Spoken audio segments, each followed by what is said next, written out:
이사야 6장. 우시야 왕이 죽던 해에 나는 높이 들린 보좌에 앉아 계시는 주님을 배웠는데 그의 옷자락이 성전에 가득 차 있었다.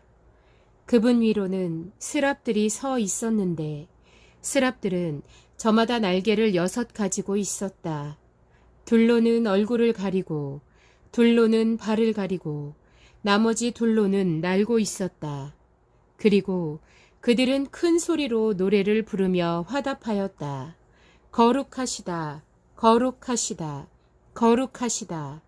만군의 주님, 온 땅에 그의 영광이 가득하다. 우렁차게 부르는 이 노래소리에 문지방의 터가 흔들리고 성전에는 연기가 가득 찼다. 나는 부르짖었다. 재앙이 나에게 닥치겠구나. 이제 나는 죽게 되었구나. 나는 입술이 부정한 사람인데 입술이 부정한 백성 가운데 살고 있으면서 왕이신 만군의 주님을 만나 뵙다니.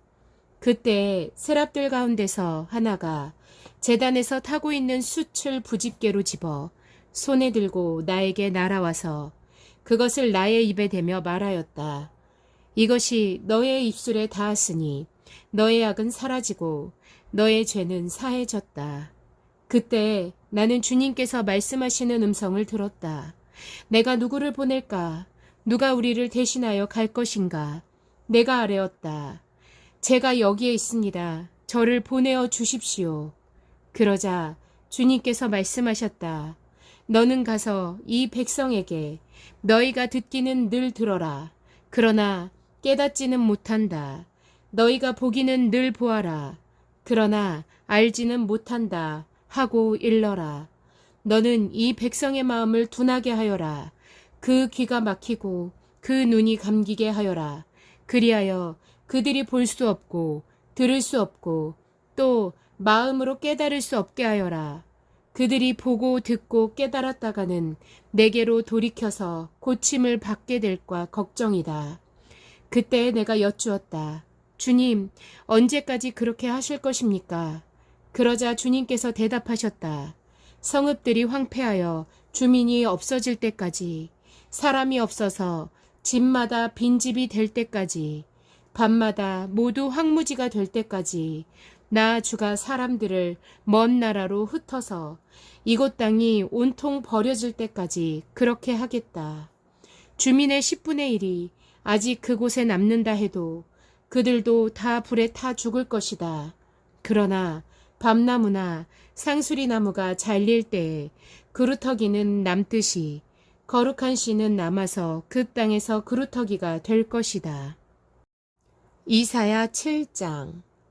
우시야의 손자요 요담의 아들인 유다왕 아하스가 나라를 다스릴 때 시리아 왕 르신이 르말리아의 아들 이스라엘 왕 베가와 함께 예루살렘을 치려고 올라왔지만 도성을 정복할 수 없었다.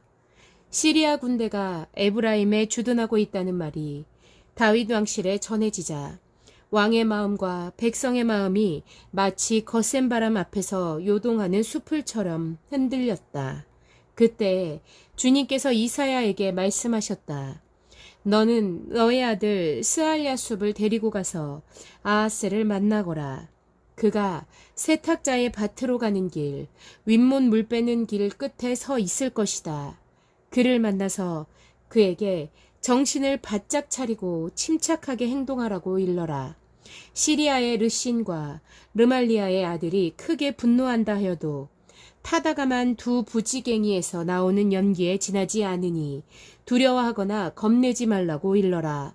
시리아 군대가 아하스에게 맞서 에브라임 백성과 그들의 왕 르말리아의 아들과 함께 악한 계략을 꾸미면서 올라가 유다를 쳐서 겁을 주고 우리들에게 유리하도록 유다를 흩어지게 하며 그곳에다가 다무엘의 아들을 왕으로 세워놓자고 한다. 주 하나님께서 말씀하신다. 이 계략은 성공하지 못한다. 절대로 그렇게 되지 못한다. 시리아의 머리는 다마스쿠스이며 다마스쿠스의 머리는 르신이기 때문이다. 에브라임은 65년 안에 망하고 뿔뿔이 흩어져서 다시는 한 민족이 되지 못할 것이다. 에브라임의 머리는 사마리아이고 사마리아의 머리는 고자케야 르말리아의 아들이다.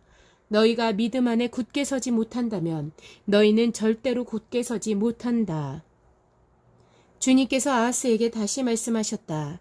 너는 주 너의 하나님에게 징조를 보여달라고 부탁하여라. 저 깊은 곳에 스월에 있는 것이든 저 위 높은 곳에 있는 것이든 무엇이든지 보여달라고 하여라. 아하스가 대답하였다. 아닙니다. 저는 징조를 구하지도 않고 주님을 시험하지도 않겠습니다. 그때 이사야가 말하였다. 다윗 왕실은 들으십시오. 다윗 왕실은 백성의 인내를 시험한 것만으로는 부족하여 이제 하나님의 인내까지 시험해야 하겠습니까? 그러므로 주님께서 친히 다윗 왕실에 한 징조를 주실 것입니다. 보십시오. 처녀가 잉태하여 아들을 낳을 것이며 그가 그의 이름을 임마누엘이라고 할 것입니다. 그 아이가 잘못된 것을 거절하고 옳은 것을 선택할 나이가 될 때 그 아이는 버터와 꿀을 먹을 것입니다.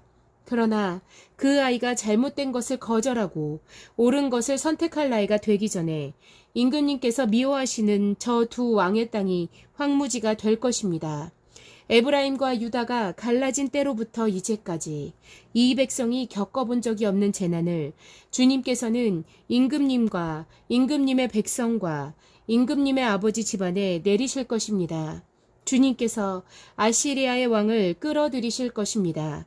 그날에 주님께서 휘파람을 불어 이집트의 나일강 끝에 있는 파리떼를 부르시고 아시리아 땅에 있는 벌떼를 부르실 것입니다. 그러면 그것들이 모두 몰려와서 거친 골짜기와 바위 틈, 모든 가시덤불과 모든 풀밭에 내려앉을 것입니다. 그날에 주님께서 유프라테스 강 건너 저편에서 빌려온 면도칼, 곧 아시리아 왕을 시켜서 당신들의 머리털과 발털을 미실 것이요. 또한 수염도 밀어버리실 것입니다. 그날에는 비록 한 농부가 어린 암소 한 마리와 양 2마리밖에 기르지 못해도 그것들이 내는 젖이 넉넉하여 버터를 만들어 먹을 수 있을 것입니다. 그 땅에 남아있는 사람들이 모두 버터와 꿀을 먹을 수 있을 것입니다. 그날에는 은천냥 값이 되는 1000그루의 포도나무가 있던 곳마다 찔레나무와 가시나무로 덮일 것입니다. 온 땅이 찔레나무와 가시나무로 덮임으로 사람들은 화살과 활을 가지고 그리로 사냥을 갈 것입니다.